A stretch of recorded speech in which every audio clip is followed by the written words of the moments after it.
हमारे पास आज जो टॉपिक रहेगा वो क्या रहेगा, that is time period of simple pendulum. Time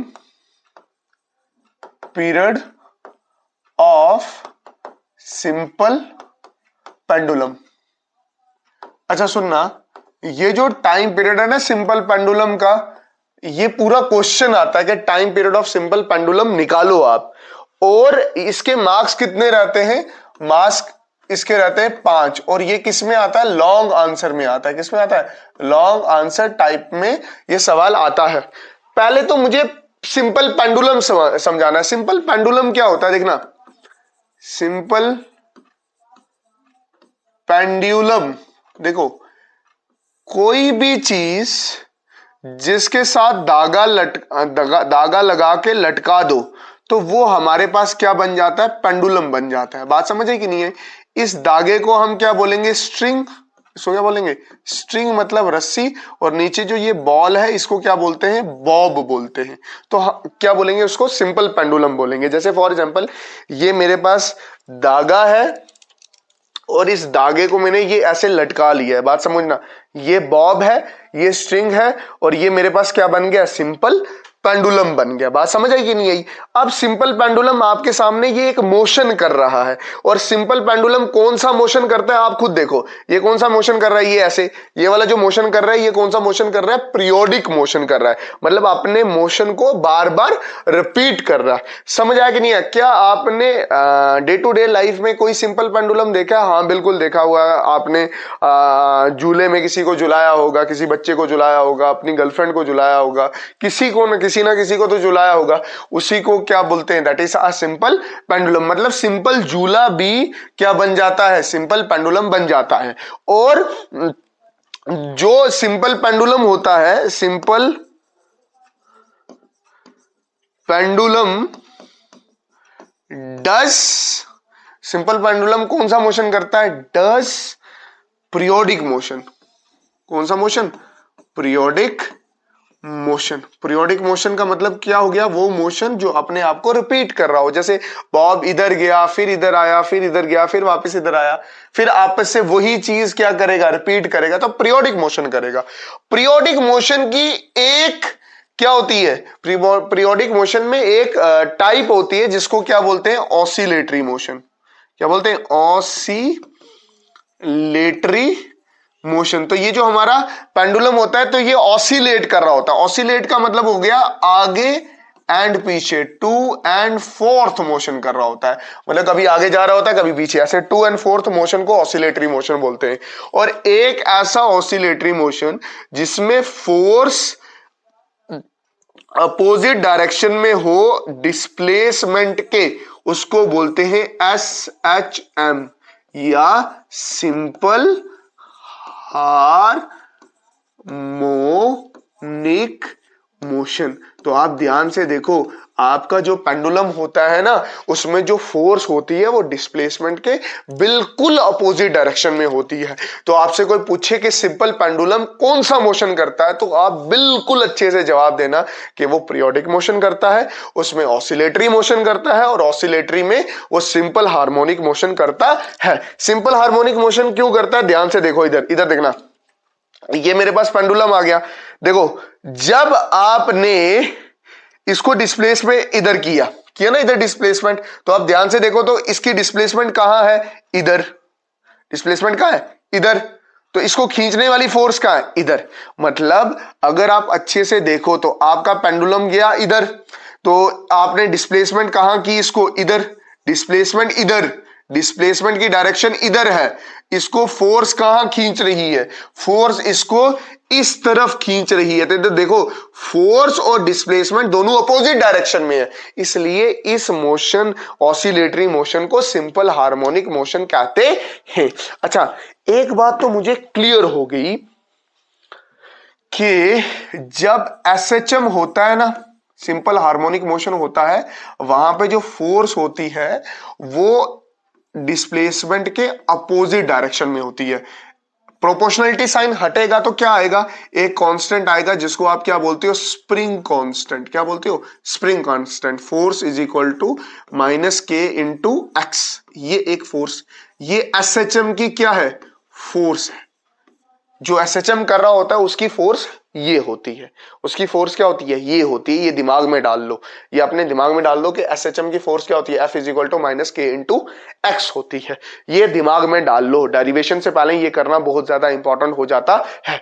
अच्छा, एक चीज और कि जो एसएचएम में टाइम पीरियड होता है, एसएचएम मोशन में जो टाइम पीरियड होता है उसको भी याद रखना बहुत ज्यादा इंपॉर्टेंट हो जाता है। वो क्यों इंपॉर्टेंट हो जाता है, क्योंकि इस डेरिवेशन में हमें टाइम पीरियड ऑफ पेंडुलम निकालना है, सिंपल पेंडुलम निकालना है। बात समझे कि इस डेरिवेशन में बहुत ज्यादा इंपॉर्टेंट होता है क्या, टाइम पीरियड का, एसएचएम का टाइम पीरियड का फॉर्मूला। वो क्या होता है, टाइम पीरियड का फॉर्मूला क्या होता है, time period is equal to 2 under root मेरी अपॉन कैटरीना कैफ। समझे कि नहीं, ये याद रखना पड़े। याद रखने के लिए मैंने ऐसे लिखा, एम फॉर मॉस होता है और के फॉर स्प्रिंग कांस्टेंट होता है। ये वाला के और ये वाला के सेम ही है, ये वाला के और ये वाला के क्या है, सेम ही है। ये याद करना है, के क्या है, that is spring constant, spring constant. अब मेरी बात ध्यान से सुनना, इधर इधर। अब मैं डेरिवेशन की तरफ जा रहा हूं, ये वाला फॉर्मूला याद रखना। At the end of the derivation हम ये वाला फॉर्मूला याद मतलब इस्तेमाल करेंगे। देखना ध्यान से, बिल्कुल ध्यान से, अच्छे से समझना। देखो, अगर ये कोई सपोर्ट है, इससे मैंने नीचे धागा स्ट्रिंग लटकाया और ये मैंने लटका दिया बॉब। ठीक है, क्या लटका दिया, बॉब। बॉब का मास कितना है, एम मास है। इसकी लेंथ कितनी है, एल लेंथ है। अब मेरी बात ध्यान से सुनना, ध्यान से अच्छे से समझना कि जब बॉब को आप थोड़ा सा इधर खिसकाओगे, तो थोड़ा सा खिसकाना है, ज्यादा नहीं है कि तोड़ ही दो इसको। जब थोड़ा खिसकाओगे तो ये कितना खिसक गया, मैं बोल रहा हूं एक्स डिस्टेंस इधर खिसक गया। खिसकाया आपने इधर, अब इस ये चाहता है कि इधर जाना, इधर, तो ये क्या करेगा, करेगा ऑसिलेट, बट ऑसिलेटर में से कौन सी टाइप करेगा, एसएचएम करेगा। ठीक है, इतनी बात क्लियर। ये आपका आ गया कितना, थीटा। अगर आप इसको थोड़ा सा एक्सटेंड करो ना, थोड़ा सा एक्सटेंड करो, और इसका वेट यहां से नीचे कितना लग रहा होगा, mg, तो ये वाला एंगल भी कितना हो जाता है, थीटा ही हो जाता है। और ये वाला एंगल और ये वाला एंगल छोटा एंगल ही है।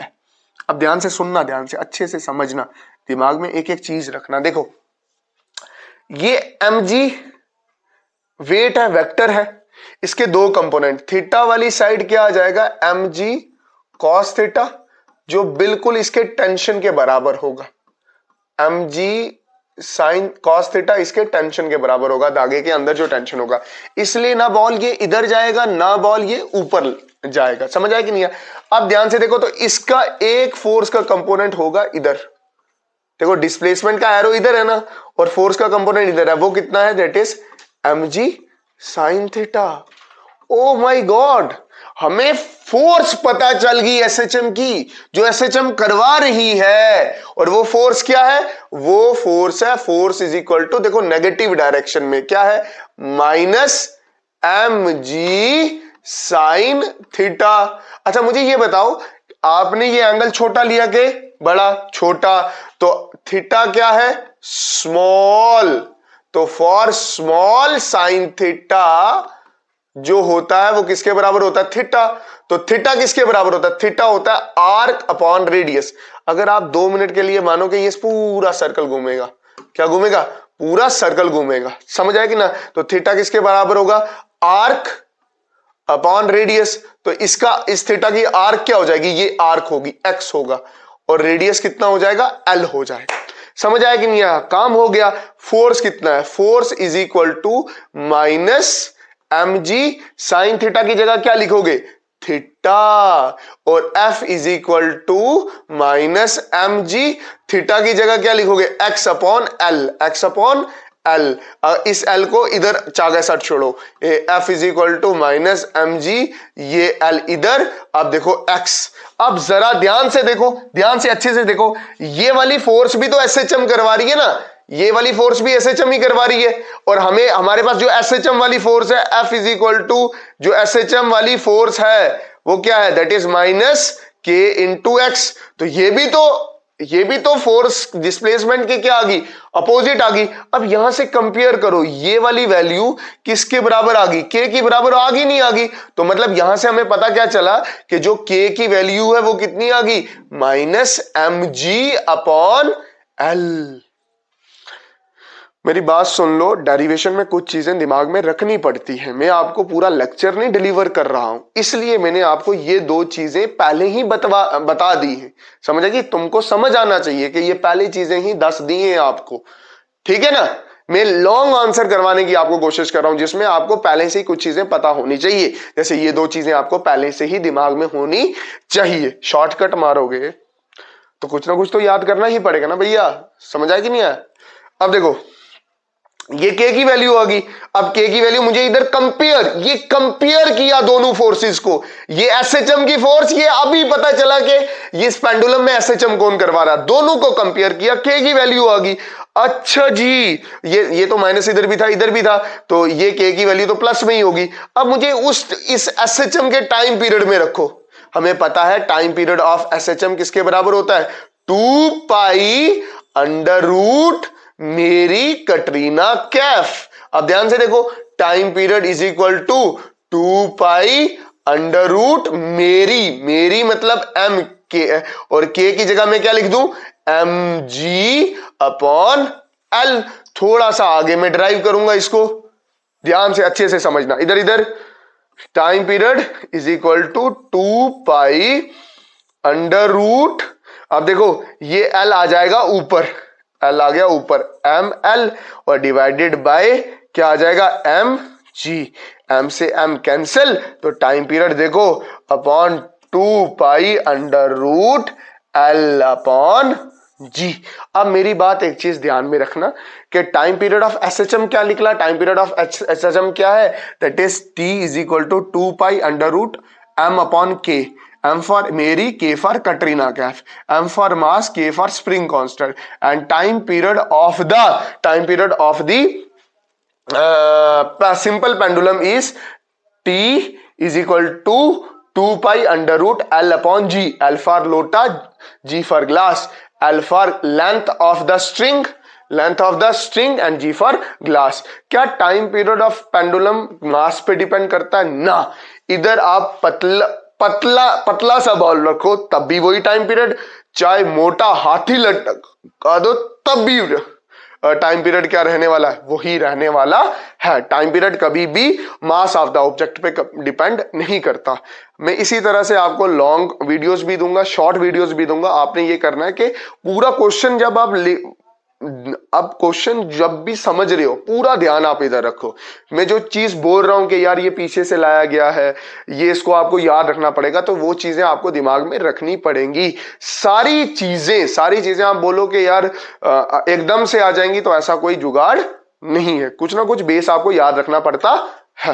होप आप इसको अच्छे से तैयार करोगे, और इस वीडियो को जितना चाहो उतना आप शेयर कर सकते हो। अल्लाह अल्लाह खैर सलाह। मौलवी साडा मलयाला आपे पावे रोटियां तो फिर खावे सोटियां तो कल्ला।